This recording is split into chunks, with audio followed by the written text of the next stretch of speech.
Good morning students, कैसे हैं आप लोग। I know that you are very fine and I am also very fine. Today I am going to teach you about imagination. Imagination is more important than knowledge.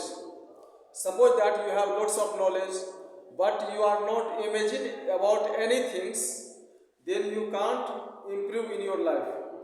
At first you imagine what am I and what I can do. इसलिए imagination का sense क्या होता है? कल्पना करना। जब तक आप अपने जीवन में कल्पना नहीं करेंगे कि मुझे ये करना है, तो आप जीवन में निश्चित रूप से आगे नहीं बढ़ सकते हैं। कल्पना करना होता है। आज मैं स्पेशल ट्रांसलेशन लेकर के आया हूँ जो आप लोगों के स्पोकन में 4 चांद लगा देगा। स्पेशल ट्रांसलेशन ये इमेजिनेशन से रिलेटेड है। कल्पना, इमेजिनेशन मीन्स क्या होता है? कल्पना। अब देखिए, कल्पना करने के लिए क्या क्या यूज करना होता है? इफ या वेयर का यूज करेंगे।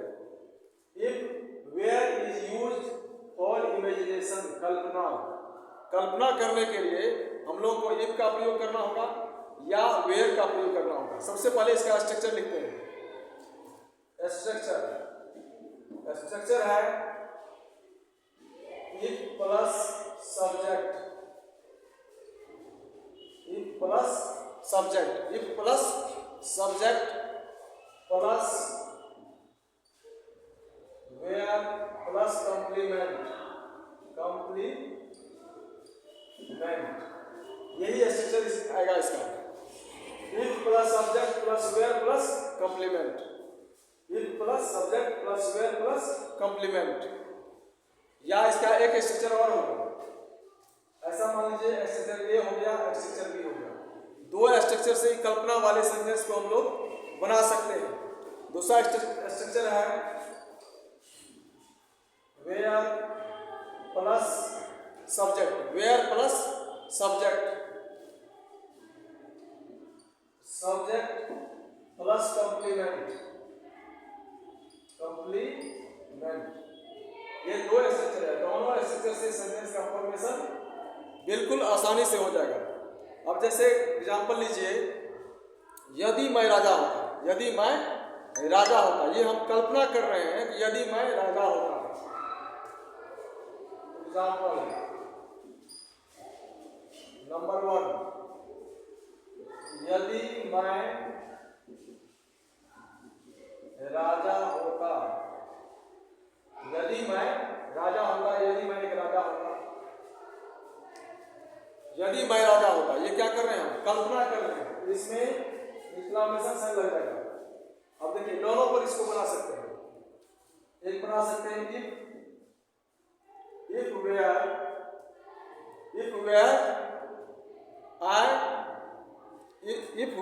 I were a king,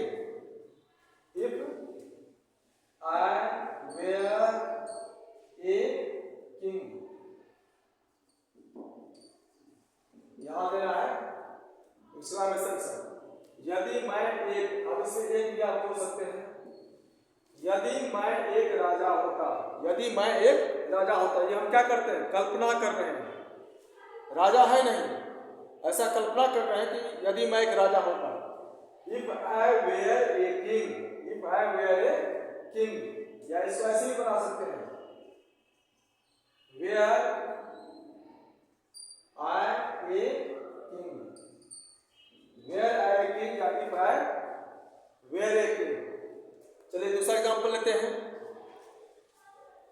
काश मैं लाखपति होता। नंबर 2, काश मैं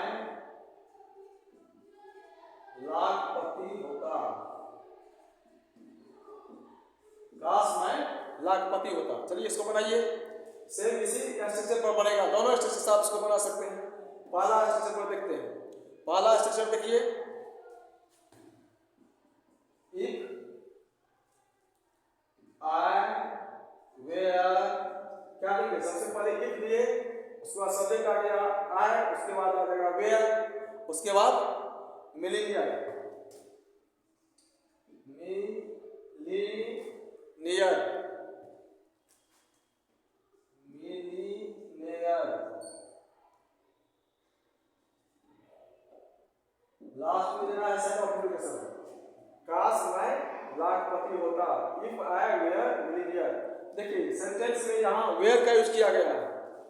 खास करके हम लोग वेयर को यूज किस में करते हैं? थे के लिए करते हैं पास्ट कंटिन्यूअस टेंस में, या तो पास्ट कंटिन्यूअस टेंस में इंट्रोगेटिव बनाते हैं, एस्क्लो क्वेश्चंस, या नेगेटिव बनाते हैं, या सिंपल सेंटेंस में वेयर का यूज करते हैं पास्ट कंटिन्यूअस में। लेकिन यहाँ पर वेयर का यूज थे के लिए नहीं किया गया है, इमेजिनेशन के लिए किया गया है वेयर का यूज। नेक्स्ट एग्जांपल लेते हैं, example number second. Example number third लेंगे। देखिए, काश मैं एक पक्षी होता, क्या बनेगा? थर्ड में नंबर 3, काश मैं एक पक्षी होता,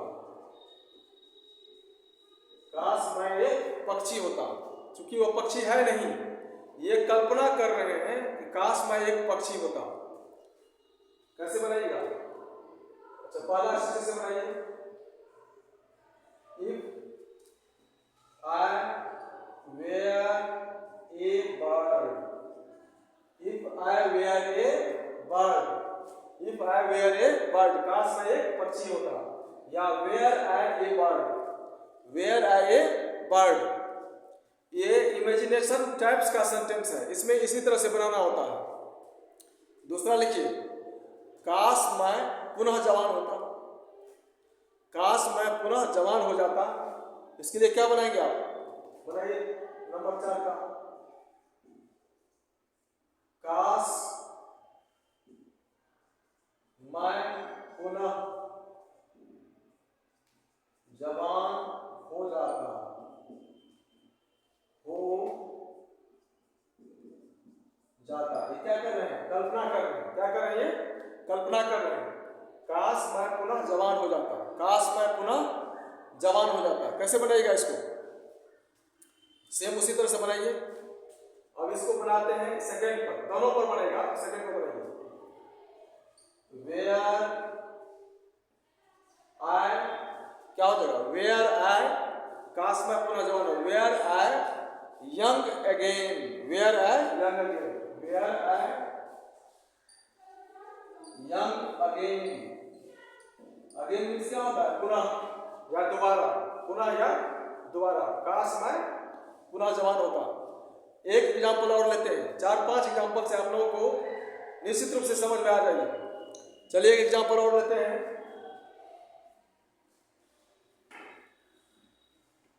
नंबर 5, नंबर 5 एग्जाम्पल दे रहे हैं। ये दो ही स्ट्रक्चर है, एक इफ वाला और एक वेयर वाला, दोनों से आप बना सकते हैं। दूसरा है, काश यदि मैं, काश यदि नेहा मेरी पत्नी होती, काश यदि नेहा मेरी पत्नी होती, काश यदि नेहा मेरी पत्नी होती। ये टेक्निकल ट्रांसलेशन है जो स्पोकन में यूज होता है। चलिए इसको बनाइए। इफ से बना सकते हैं, if Neha, if Neha were my, if Neha were my wife, if Neha were my wife. ये 5 ट्रांसलेशन दिए हैं। इसी ट्रांसलेशन पर आप लोग ढेर सारे ट्रांसलेशन को फॉर्मेट कर सकते हैं। जब कल्पना शक्ति वाला सेंटेंस आ जाए तो सेम इसी टाइप से बनाना है, सेम इसी टाइप से बनेगा, etc एक्सेट्रा। चलिए आप लोग इसे रिवाइज करते रहिए, और सबसे बड़ी बात यह कि आप लोग इसे कॉपी में नोट कीजिए। एक एक स्ट्रक्चर माइंड में आना चाहिए। कहा जाता है ना कि बूंदे बूंदे तालाब भरता है। जब तक आप एक एक वर्ड को, एक एक स्ट्रक्चर को, एक एक सेंटेंस को नहीं उठाएंगे, तब तक आप गुणवान नहीं बन सकते हैं। Thank you very much watching for this video. फिर मिलते हैं नेक्स्ट वीडियो में। आप लोग इसे लाइक कीजिए, सब्सक्राइब कीजिए और कमेंट कीजिए। Thank you very much.